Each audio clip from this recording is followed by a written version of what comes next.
Hey everybody, it's Gluttony, and today I'll be telling you why you should get The Knight of the Seven Kingdoms by George R.R. Martin. Now, if you're a big fan of A Song of Ice and Fire books, you might have already gotten this book because it is very well known amongst, I guess, the realm of readers. But even if you're a fan of the show, I think you would still like it. But I definitely recommend you kind of read the books or kind of read a wiki because it does deal with like 100 years before the events of the first book of Game of Thrones and the show take place.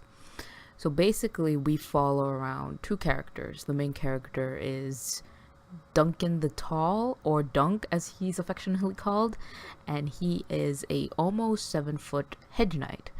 And we start off with him kind of burying his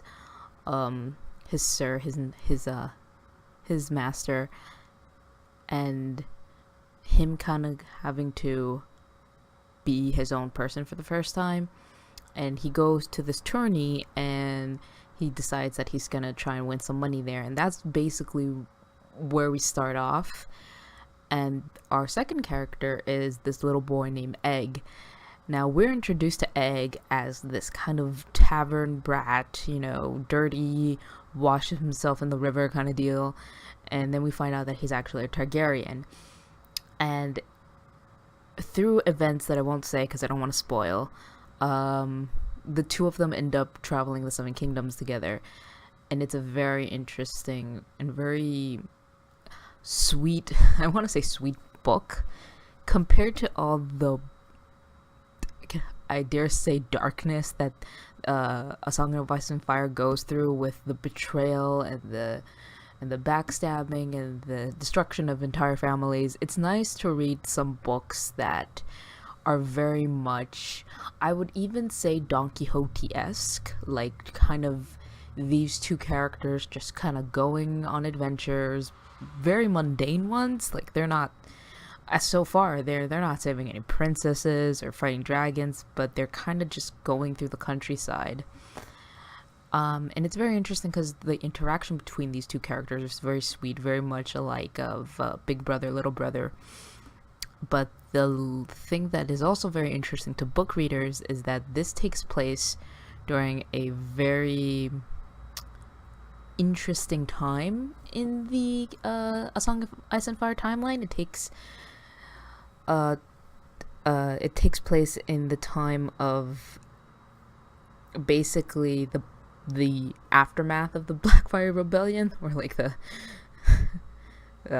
pre-comeback of one of the rebellions. It's very interesting, and you're seeing kind of how all these citizens, these normal folks, and these minor lords are dealing with the civil war that broke out and how it's affected them. And it's very interesting to see Egg's reaction to it, being a Targaryen, being a little lordling to these people, and Dunk kind of trying to get away from some stuff.